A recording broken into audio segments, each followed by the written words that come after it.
The next changes were the emergence of winged women, which Diana inspired by Shira, and the invisible girls inspired by Marshal Manhunter Murky, who was the guardian and protector of the island alongside the winged girls.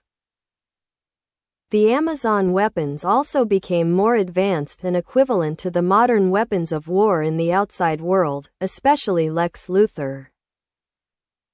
But the traditions of hand-to-hand combat and competition and martial skills were not marginalized at all, because groups such as the League of Assassins, from Ra's al Ghul to Lady Siwa and Deathstroke, had a colorful presence in the outside and male world and in many cases became obstacles.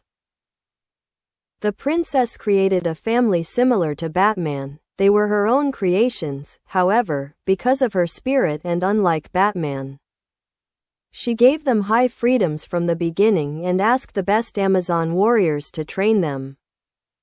They could leave Themyscira and return again, and were a model for the development of organizations and institutions under her supervision, and the Amazons were first Lex Luthor and then the Wayne companies.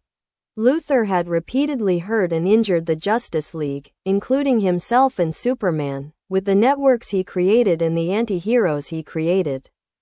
After a while, he decided to leave his realm of rule again. The Leadership Council and the Commanders, along with the winged and invisible ones, could well maintain and provide security and peace.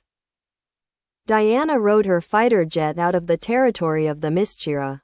Season 2. The new Batman. With the sound of the doorbell, Alfred opened the door. Seeing Diana and the bouquet of flowers in her hand, he looked at her in surprise. Diana said, "Hello Alfred, can I come in?" "Yes, yes, welcome."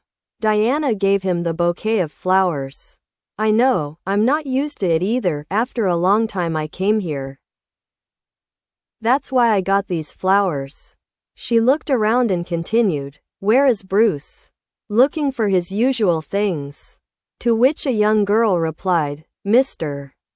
Wayne went on a trip and won't be back for a while." Diana looked at Alfred and the young girl. "Trip? Alfred, what happened again?" The girl turned her gaze to Alfred from the woman's familiar and somewhat commanding tone. "She must be a very close friend of Bruce." Alfred said, "This young lady, Kylie Kane, the successor and head of Wayne Tower and all of Bruce's companies and organizations, they appointed this lady themselves."